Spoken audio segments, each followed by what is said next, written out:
Q news అందించే అవకాశాన్ని సద్వినియోగం చేసుకోండి. సమస్య ఎక్కడున్నా నేనున్నానంటూ ధైర్యంగా ప్రశ్నిస్తూ రాజకీయాల పట్ల అవగాహన కలిగిన అనుభవం గల రంగారెడ్డి హైదరాబాద్ రిపోర్టర్లు కావాలను సంప్రదించవలసిన నెంబర్లు 8688926084. న్యాయ వ్యవస్థ అంతేనా? మన దేశంలో అన్ని వ్యవస్థలు కుప్పకూలిపోయాయన్నది మెజారిటీ ప్రజల భావన. ఇతర వ్యవస్థల్లో న్యాయం దక్కనప్పుడు ఎవరైనా న్యాయ వ్యవస్థ తలుపు తడతారు. అక్కడ కూడా వెంటనే న్యాయం జరుగుతుందన్న భరోసా కానీ అసలు న్యాయం లభిస్తుందన్న గ్యారంటీ కూడా లేకపోయింది. మిగతా వ్యవస్థలతో పోలిస్తే న్యాయ వ్యవస్థ కొంచెం మెరుగ్గా ఉన్నప్పటికీ ఆ వ్యవస్థపై కూడా ప్రజలకు నమ్మకం పోతుంది. వివిధ సందర్భాలలో సుప్రీంకోర్టు చేసే వ్యాఖ్యలకు అది ఇచ్చే ఆదేశాలకు పొంతన ఉండడం లేదు. మాచర్ల మాజీ ఎమ్మెల్యే పిన్నెల్లి రామకృష్ణారెడ్డి కేసులో ముందస్తు బెయిల్ మంజూరు చేసిన హైకోర్టును తప్పుపట్టిన సుప్రీంకోర్టు హైకోర్టు మంజూరు చేసిన ముందస్తు బెయిల్ను మాత్రం రద్దు చేయలేదు. దీన్ని ఎలా అర్థం చేసుకోవాలి అంటే రద్దు చేయాల్సిందే కదా, ఎందుకు చేయలేదు అని చెప్పి రాధాకృష్ణ గారి ఆవేదన లెక్క అయితే ప్రపంచవ్యాప్తంగా పలు దేశాలలో నెలకొన్న పరిస్థితులను గమనిస్తే పాలక పక్షాలపై ప్రజల్లో ఆగ్రహం పెళ్లుబుకుతుంది. బంగ్లాదేశ్ పరిణామాలనే తీసుకుందాం. ప్రధానమంత్రి పదవికి రాజీనామా చేసిన షేక్ హసీనా 7 నెలల క్రితం జరిగిన ఎన్నికల్లో భారీ మెజార్టీతో అధికారంలోకి వచ్చారు. పాకిస్తాన్ నుంచి బంగ్లాదేశ్ విడిపోయి స్వతంత్ర దేశంగా ఆవిర్భవించడానికి ఆమె తండ్రి ముజిబుర్ రెహమాన్ కారణం. బంగ్లా ప్రజలు ఆయనను జాతిపితగా గౌరవించి నెత్తిన పెట్టుకున్నారు. అదే ప్రజలు ఇప్పుడు ఆయన విగ్రహాలను పగలగొడుతున్నారు.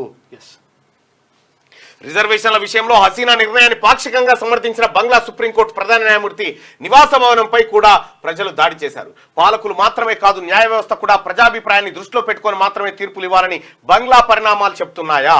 అలానే గుంపు స్వామ్యానికి తల ఒగ్గితే రాజ్యాంగంలోని నిబంధనల విషయం ఏమిటనే ప్రశ్న వస్తుంది. ఇలాంటి సంక్లిష్ట సమస్య ఎదురవ్వకూడదంటే ప్రభుత్వాలు మాత్రమే కాదు, వ్యవస్థలు కూడా ప్రజల్లో తమపై నమ్మకం పోకుండా వ్యవహరించాలి. మన దేశంలో అత్యున్నత దర్యాప్తు సంస్థలైన సిబిఐ, ఈడీలపై ప్రజలు నమ్మకం కోల్పోయారు. పాలక పక్షాల చేతిలో అవి కీలుబొమ్మలుగా మారిపోయాయి. తాజాగా న్యాయ వ్యవస్థపై కూడా ప్రజల్లో నమ్మకం సడలుతోంది.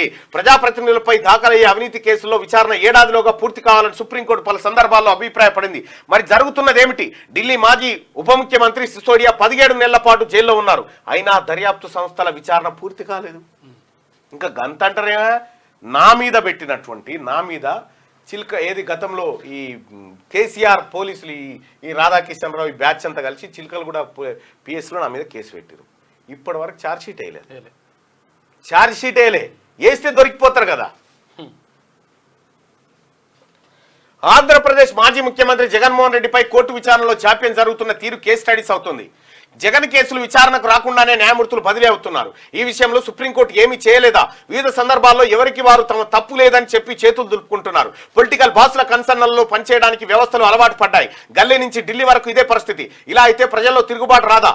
తమపై ప్రజల్లో నమ్మకం చచ్చిపోకుండా ఉండేందుకు సుప్రీంకోర్టు స్థాయిలో అప్పుడప్పుడు ప్రజలకు ఉపశమనం లభించే విధంగా తీర్పులు వస్తున్నాయి. కానీ నిందితులైన రాజకీయ నాయకులు మాత్రం అందరం ఎక్కుతూనే ఉన్నారు. బంగ్లాదేశ్ వంటి పరిణామాలు మన దేశంలో జరగకపోవచ్చును. కానీ నిజాయితీ పరులు, ప్రజాస్వామ్య ప్రియులు, కష్టపడి సంపాదించి పన్నులు కడుతున్న వారిలో అసంతృప్తి గూడు కట్టుకుంటుంది. అది ఎప్పుడైనా ఏ రూపంలోనైనా పెళ్ళుబూకవచ్చు. తెలంగాణ రాష్ట్ర ఆవిర్భావానికి కారకుడైన కేసీఆర్ కు ప్రస్తుత దుస్థితి ఎందుకు వచ్చింది? ఆయన కూడా తనను తెలంగాణ పితగా పిలిపించుకున్నారు. 9.5 ఏళ్లు తిరిగేసరికి అదే తెలంగాణ ప్రజలు కేసీఆర్ ను తిరస్కరించారు.